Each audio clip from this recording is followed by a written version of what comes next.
Hey, it's Mark Coman from Paul's Photo and the Creative Photo Academy.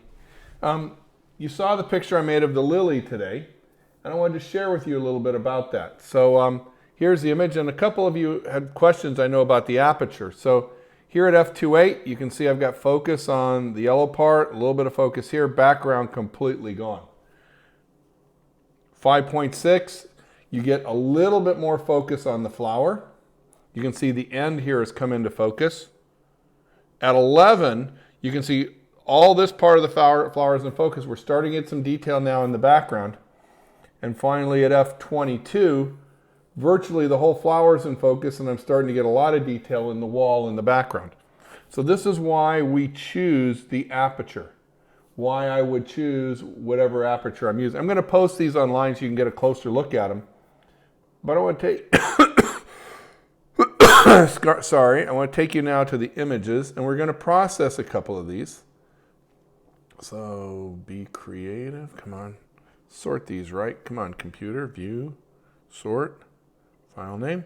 So this is why I love Bridge. It's so fast to be able to move around the pictures. So I'm going to come down here to the end. Right. And this is probably my favorite one that I shot. And you can clearly see the curly Q. You can see some background. I chose the F11 image because it gives me enough depth of field in the flower, but the background's clearly out of focus. And this image to me just screams to be black and white. So I'm going to double click on it. I'm going to open it in in Adobe Camera Raw. Now I'm going to fine tune the exposure. Looking here at the histogram. Now, technically, I should open the exposure to give, sorry, that's color temperature, wrong one, exposure here, to get the histogram all the way out. But if you notice that in the Lilly, I warned you when we talked the picture, you've really got to be careful with a Lilly and exposure, or else it doesn't look right. It doesn't have the right texture to it. So I just adjusted the histogram, lightened it a little bit, about 1/4 of an f-stop. Then I open the image. And like we did the other day in black and white, I'm in Nik. I'm going to go to Nik Silver Effects. I got to just get to the right window here.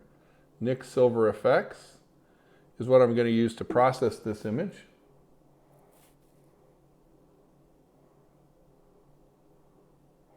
Once again, you notice in Photoshop I didn't crop it. Because where did I do my cropping? I did my cropping in the camera. I set the camera to get the cropping exactly the way I want. And if you remember what we talked about the other day, no filter, red filter, orange filter, yellow filter, green filter, blue filter. I think I'm going to like the green filter the best. Why? Because it darkens the yellow part in the flower here, and I think that's going to be important. And now I'm going to take a control point from Nik. This is how you adjust a specific area. I'm going to select just this area, and I'm actually going to darken a little bit more the center of the flower there. Add some of the structure to it, which is awesome. Grab a control point up here, and all that great texture there. I'm going to open up that circle a little bit more. Take a little more structure. Look at that, how it brings in the detail. Now I'm going to copy this control point down, right in through here, right? Right out over into here. And you know, for me, this is pretty close to done. So look at the feel of this image, right? I'm going to hit OK. And when we go back to Photoshop, I've noticed a couple of errors in the flower. I warned you about this with the Lilly. There's a couple of little dead spots that came out in black and white, so I'm going to go to the spot healing brush again. I've got a very small healing brush, and I'm going to get rid of these little dark areas on the Lilly. This little light area down here on the leaf, I'm going to take that out. Take out this little light area right there. I mean, just very small changes. And this is all stuff, you know, for those of you who are purists, that Ansel Adams could have done. And I want you guys to think about it. I'm going to be offering a special Ansel Adams class coming up online here shortly. So look at that. Isn't that great? Isn't that a nice feel to it? I love the feeling of it. I love the motion of it. I love the way the end comes out. And in black and white, it just looks really great to me. So I'm going to go to Image Adjustments Levels, or Command L, looking at the levels. And now I'm going to bring this out just a little bit more to give me a little bit more whiteness. And then darken down here. So that looks just about right to me. And that's going to print just the way that I like it. So remember, I'm going to File, Save As, with the PSD to save all the layers. Okay. And then I'm going to go Layers, flatten the image, File, Save As a JPEG. So when I save it as a JPEG, now this is the one I'm going to be able to post. You know, that's pretty short and sweet. Let's take a look at a couple more files. And that's about how much time I usually spend. You know, 45, 60 seconds, maybe a minute. You know, that's what I usually spend on my processing. So look at this one. This is nice. So this one goes the other way. This is the long version, right? So that's F28, F11, F56, F11, F16, right? Look at the background coming in, right?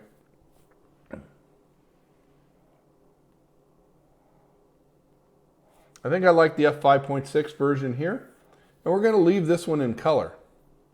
So I've got it in color. I find the image is a little cold, so I'm going to add just a little bit of warmth here in Camera Raw. I'm going to add just a titch of exposure. And I'm going to add just a titch of color saturation to bring out the yellow a little more. I like that a lot.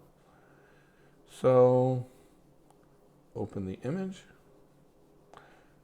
So now I'm back into Photoshop. I'm looking for those errors, and I do have a little bit of water glistening here that I want to take out. Just take that out right there. Boom, it's gone. And go to Nick Vivesa. So this is the color version of Nick, where I'm going to go in and I'm going to add that little bit of structure right here to the flower. Yes. And I'm going to take that same structure and I'm going to add it right here. Right there. Now I can see where I'm applying that structure. Good. Awesome.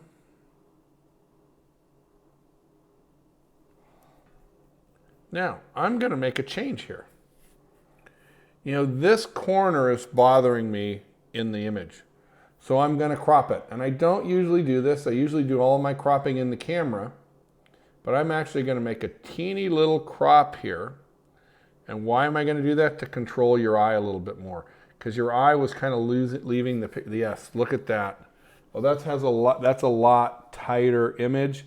I like that. I like the feel of this. And in color, I think this works really nicely. So the last thing I want to do, I'm going to go back to Nick Vivesa. And this is a trick I learned long ago. My good friend Rob Shepard showed me this. So I'm going to add the control point. And in the original versions of Photoshop, there used to be a tool called the Ansel Adams effect. And you've noticed what I did there? I just slightly darkened that corner. And I'm going to do that down here as well. And what does that do? If you look at it before and after, right? It just darkens that corner just a little bit to once again push your eye back into the flower. We're always trying to control the eye. We're always trying to push the eye into our subject. We don't want the eye to leave the picture. We want our eyes to be excited by the picture. And this is pretty cool. I'm very excited about this. You know, I've got two great pictures from our shoot of the Lilly today. And now you can see what it took to process those. So once again, I'm going to save that. Okay. We'll go back to Bridge. A, View, Sort, File Name. So you see how quickly this works? I love it. I love it. I love it. I love it.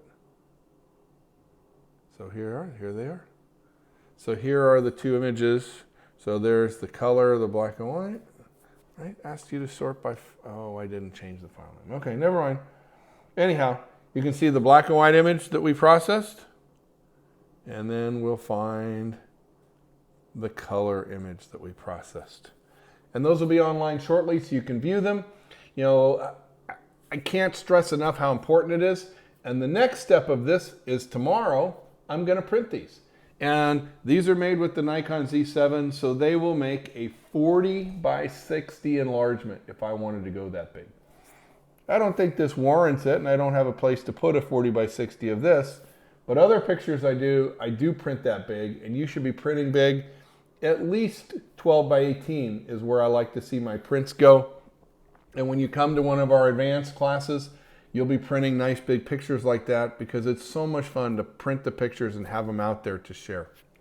So it's Mark Coleman from Paul's Photo, the Creative Photo Academy, and the lab at Paul's Photo, asking you to be creative, share your pictures, join us in this creative quest, and remember, we're all in this together. Share the pictures, hashtag Paul's Photo, hashtag Creative Photo Academy, and hashtag we're all together. And that way we'll share and be creative and we'll get through this together. Wahoo! We're out!